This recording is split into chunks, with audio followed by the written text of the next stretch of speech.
Good morning class. Today we will understand MS Excel. Excel में हमें एक column add करना है, तो उसके लिए हम क्या करते हैं, होम पे क्लिक करते हैं और हम फिर इंसर्ट पे क्लिक करते हैं। वहाँ पे हमारे पास फिर डायलॉग बॉक्स ओपन होता है, इंसर्ट कॉलम। तो इंसर्ट कॉलम पे क्लिक करेंगे और फिर हम ओके कर देंगे, तो हमारे पास एक कॉलम आ जाएगा।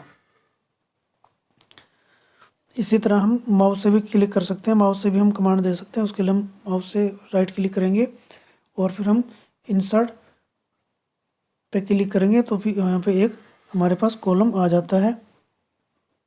इसी तरह हम रो को भी ऐड कर सकते हैं। उसके लिए हम इंसर्ट होम पे क्लिक करेंगे, फिर हम इंसर्ट में जाएंगे और वहाँ पर हम इंसर्ट रो पे क्लिक करेंगे और फिर हमारे पास ऑप्शन आएगा, हमें रो अप लेना है या डाउन लेना है, तो हम वहाँ से वो सेलेक्ट कर लेंगे हमें कहाँ पे लेना है और फिर ओके कर देंगे, तो हमारे पास एक रो आ जाएगी। Deleting row and column.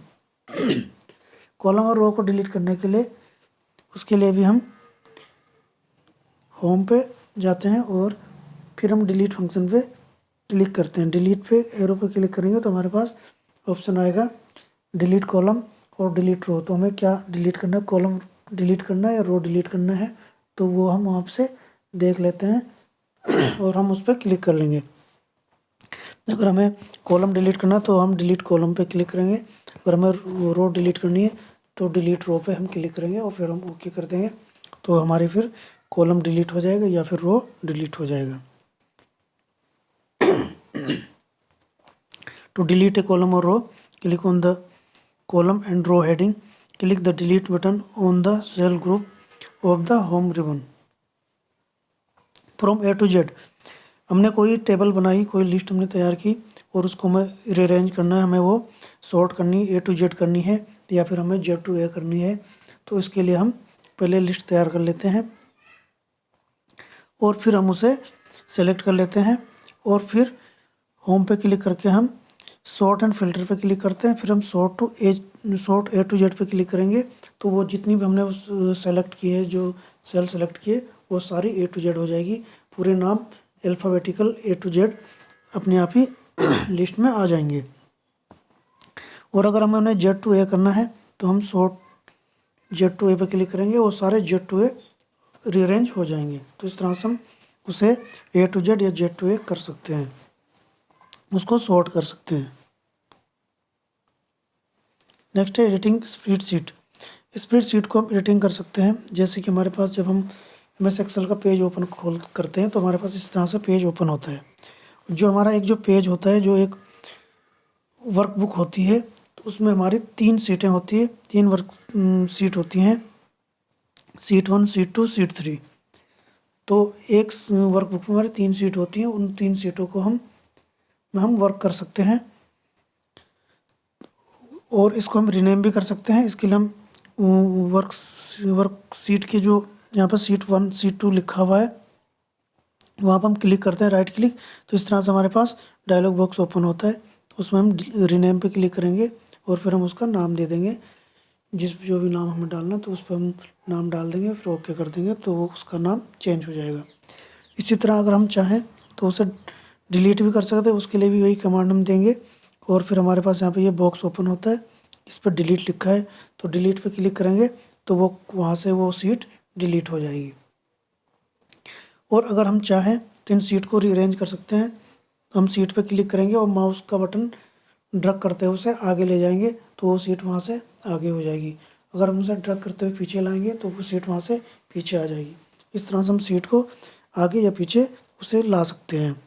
और अगर हमें सीट ऐड करनी है तो उसके लिए हम जहाँ पे सीट नंबर 3 उसके बाद एक प्लस का आइकन हमें दिखाई देता है, उस पर क्लिक करेंगे तो सीट वहाँ पे ऐड हो, उस पर क्लिक करेंगे तो एक सीट हमारे पास आ जाएगी। सीट 3 है तो सीट 4 आ जाएगी, फिर हम उस पर ऐड करेंगे सीट 5 आ जाएगी, फिर ऐड करेंगे सीट 6 आ जाएगी। इस तरह से सीट हमारी बढ़ती जाएंगी, तो हम सीट को वहाँ पे ऐड कर सकते हैं। To rename a worksheet, double click on the sheet tab, type new name and press enter. You can also delete, insert a worksheet as well. Next है save your work. To save a workbook click the file tab, click save as and select how you want to save. हम file पे click करते हैं, save as पे click करेंगे और फिर हम चूज करते हैं वो सेव कहाँ पे करना, कौन सी लोकेशन में करना है, तो वो हम चूज कर लेते हैं। उसके बाद हम फाइल का नाम डाल देते हैं, किस नाम से हमें फ़ाइल सेव करनी है। और जैसे हम फाइल का नाम डाल देते हैं तो फिर हम उसे ओके पे क्लिक कर देते हैं, तो हमारी फ़ाइल वहाँ पे सेव हो जाती है। और इसके बाद हम उसे सेव कर देते हैं। फिर जहाँ पे भी सेव होती है जिस लोकेशन में, वो दोबारा हमें वो ओपन करनी होती है, तो हम उसके लिए फाइल में जाते हैं और ओपन कमांड पे क्लिक करते हैं। तो फिर हमारे पास डायलॉग बॉक्स ओपन होता है। वहाँ पे हम फाइल का नाम लिख लेते हैं, तो जो भी फाइल का हमने नाम वहाँ पे लिखा फिर ओके किया तो फाइल ओपन हो जाती है। या फिर हम वहाँ पे उस फाइल को सर्च कर लेते हैं, कौन सी फाइल हम ओपन करना चाहते हैं, तो उस पर हम सर्च करेंगे, तो उस पर क्लिक करेंगे और फिर ओके करेंगे तो वो फाइल हमारी ओपन हो जाती है। इस तरह से हम फाइल को वहाँ से भी ओपन कर सकते हैं उसको, और उसका नाम डाल के भी ओपन कर सकते हैं, और उसको हम वहाँ पर से सर्च करके भी ओपन कर सकते हैं। दोनों तरह से हम उसको सेव कर सकते हैं। और सेव के लिए हम उसे यहीं पे सेव एज पे क्लिक करके उसका हम फाइल का नाम डाल देंगे और फाइल सेव हो जाती है। और अगर उसमें हमें दोबारा एडिटिंग करनी होती है तो उसे ओपन कर लेते हैं। उसमें कुछ भी हमने मैटर टाइप किया, कुछ भी हमने उसमें ऐड किया, और उसके बाद हम कंट्रोल के साथ एस प्रेस कर देते हैं, तो वो जो हमने मैटर टाइप किया वो दोबारा उसमें सेव हो जाता है, उसमें ऐड हो जाता है और हमारी फाइल सेव हो जाती है। और उसको अगर हम चाहे सेवेज करके फिर हम दूसरे नाम से उसे कहीं दूसरी लोकेशन में भी उसे सेवेज करके उसे सेव कर सकते हैं। तो इस तरह से हम फाइल को सेव कर सकते हैं। Okay class, thank you.